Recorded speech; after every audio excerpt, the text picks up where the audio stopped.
Pulau Seribu terletak di Selat Jawa, yaitu selat yang menghubungkan Pulau Sumatera dan Pulau Jawa. Lokasi lebih tepatnya dekat dengan Jakarta dan Banten. Pulau Seribu dinamakan demikian karena terdiri dari beberapa pulau-pulau kecil yang tersebar. Akses menuju Pulau Seribu tidak sulit, sehingga wisata di Pulau Seribu tetap ramai diminati, terutama setiap akhir pekan tiba.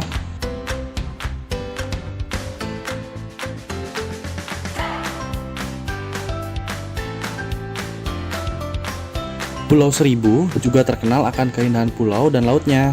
Banyak wisatawan yang menghabiskan liburan di Pulau Seribu untuk menikmati keindahan bawah laut yang memiliki terumbu karang dan ikan-ikan yang menarik. Kebudayaan Pulau Seribu juga tidak terlepas dari sejarah yang melatar belakanginya. Catatan tertua mengenai Pulau Seribu tertulis di prasasti yang ditinggalkan oleh Belanda di Pulau Onrus pada abad 16.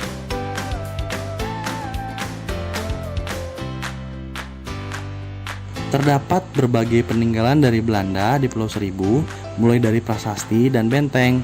Benteng tersebut didirikan di beberapa pulau seperti Pulau Bidadari, Pulau Onras, dan Pulau Kelor. Masih ada banyak sekali peninggalan yang ada di Pulau Seribu, baik dari zaman Belanda dan kerajaan di Nusantara. Peninggalan tersebut juga menjadi penanda bahwa masyarakat dan peradaban di Pulau Seribu terkumpul dari berbagai etnis dan suku di Indonesia. Meskipun sangat dekat dengan Jakarta, Pulau Seribu memiliki budaya yang berbeda dengan masyarakat Betawi.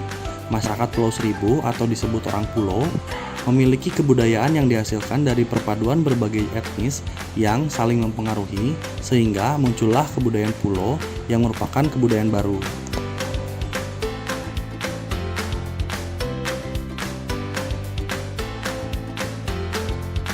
Salah satu hal yang unik dengan kebudayaan orang Pulau adalah logat bicaranya.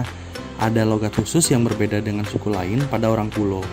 Di Pulau Pramuka misalnya, salah satu pulau di Kepulauan Seribu, gaya tutur warga di sana memiliki logat unik yang khas dan berbeda.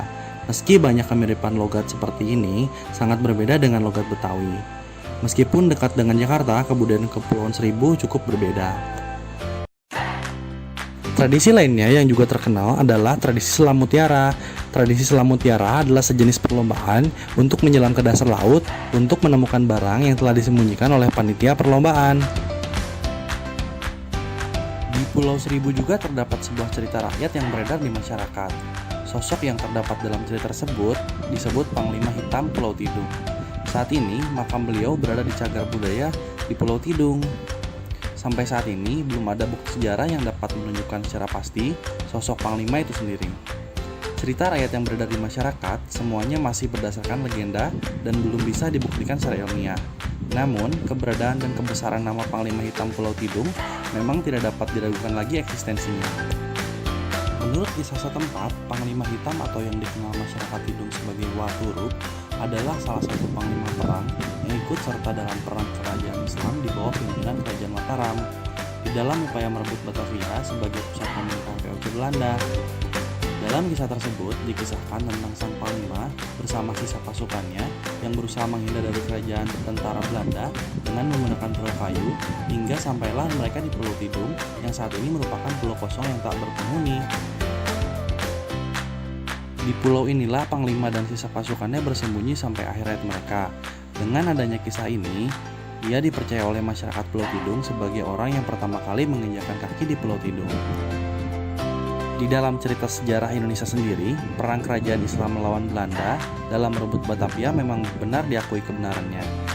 Sejarah pula mencatat, perang tersebut pada akhirnya dimenangkan oleh pihak VOC Belanda dan berhasil mengusir kerajaan Mataram dari Batavia.